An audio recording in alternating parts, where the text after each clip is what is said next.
महत्वाची बातमी, संख्याबळ असूनही भाजप उमेदवाराला धाकधूक। राधाकृष्ण यांचे नवी दिल्लीत देवदर्शन। सीपी राधाकृष्णन उपराष्ट्रपती निवडणुकीसाठी रवाना झाले। निवडणुकीपूर्वी राधाकृष्णन यांना मंत्रोच्चारात आशीर्वाद देण्यात आले।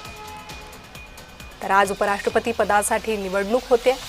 सीपी राधाकृष्णन उपराष्ट्रपती निवडणुकीसाठी रवाना झालेले आहे। त्याआधी त्यांनी देवदर्शन घेत आशीर्वाद घेतलेले आहे।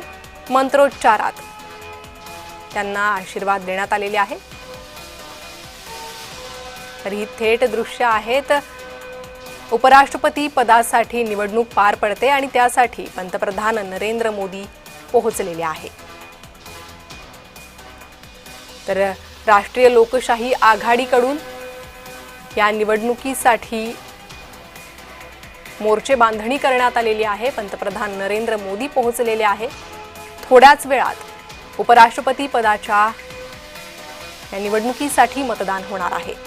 संख्याबळ असूनही भाजप उमेदवाराला धाकधूक असल्याचं पाहायला मिळतंय। थोड्या वेळापूर्वीच सीपी राधाकृष्णन यांनी देवदर्शन घेतलं, मंत्रोच्चारात आशीर्वाद घेतले आणि त्यानंतर आता ते या निवडणुकीसाठी रवाना झालेले आहे। तर दुसरीकडे हे दृश्य आहे, पंतप्रधान नरेंद्र मोदी आता या निवडणूक प्रक्रियेसाठी पोहोचलेले आहेत। राष्ट्रीय लोकशाही आघाडी आणि काँग्रेस आघाडी या निवडणुकीसाठी मैदानात आहे। राष्ट्रीय लोकशाही आघाडीचे सीपी राधाकृष्णन आणि काँग्रेस आघाडीचे बी सुदर्शन रेड्डी यांच्यात उपराष्ट्रपती पदासाठी लढत, हे दोघेही मैदानात आहे। पंतप्रधान नरेंद्र मोदी संसद भवनात पोहोचलेले आहे। थोड्याच वेळात या निवडणूक प्रक्रियेला सुरुवात होणार आहे, मतदान होणार आहे। खासदार संसद भवनात येण्यास सुरुवात झालेली आहे आणि पंतप्रधान नरेंद्र मोदी सध्या संसद भवनात पोहोचलेले आहे। संसद भवन या ठिकाणची ही दृश्य। राष्ट्रीय लोकशाही आघाडीकडून या उपराष्ट्रपती पदाच्या निवडणुकीसाठी मोर्चे बांधणी करण्यात आलेली आहे।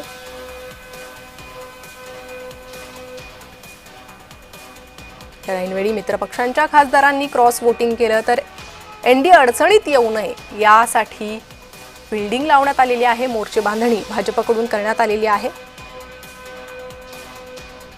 वायएसआर, काँग्रेस, बीआरएस, बिजू जनता दल आदी पक्षांशी संपर्क साधण्यात आलेला आहे। दोन्ही उमेदवारांच्या मतांमध्ये सुमारे 100 सदस्यांचा फरक राहण्याची शक्यता दिसू लागलेली आहे। संख्याबळ पुरेसं दिसत असलं तरी भाजपकडून खबरदारी घेण्यात येते।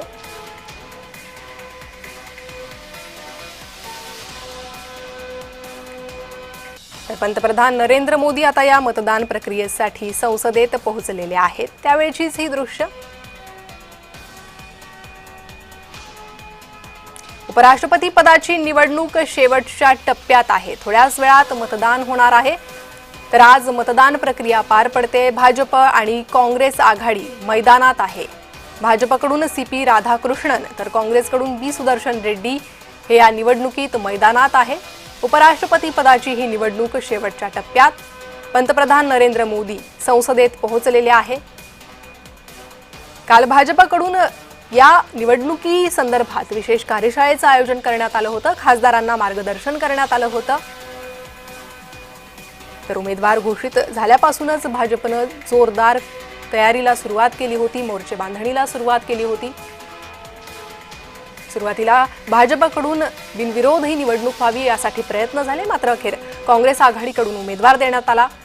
बी सुदर्शन रेड्डी यांना काँग्रेसकडून उमेदवारी मिळाली, काँग्रेस आघाडीकडून उमेदवारी मिळाली आणि आज उपराष्ट्रपती पदासाठी मतदान होत आहे। तर भाजपकडून मोर्चे बांधणी करण्यात आलेली आहे। पंतप्रधान नरेंद्र मोदी संसदेत पोहोचलेले आहे। थोड्याच वेळात उपराष्ट्रपती पदासाठी निवडणूक प्रक्रिया पार पडते। पंतप्रधान संसदेत पोहोचलेले आहे, त्यावेळची दृश्य आहे, संसदेतली दृश्य। तर जगदीप धनखड यांनी राजीनामा दिल्यानंतर आता उपराष्ट्रपती पदासाठी निवडणूक होते। सीपी राधाकृष्णन आणि बी सुदर्शन रेड्डी यांच्यात ही लढत आणि आता पंतप्रधान नरेंद्र मोदी यांनी मतदान केलेलं आहे। मतदान करत पुढील कार्यक्रमासाठी पंतप्रधान नरेंद्र मोदी रवाना झालेले आहे। पंतप्रधान नरेंद्र मोदी यांनी उपराष्ट्रपती निवडणुकीत मतदान केलेलं आहे। पंतप्रधान मोदी संसद भवनात पोहोचले। त्यांनी उपराष्ट्रपती पदाच्या या निवडणुकीसाठी मतदान केलेलं आहे। राष्ट्रीय लोकशाही आघाडीचे उमेदवार आहे सीपी राधाकृष्णन आणि काँग्रेस आघाडीचे उमेदवार आहे बी सुदर्शन रेड्डी। मतदान प्रक्रियेला आता सुरुवात झालेली आहे।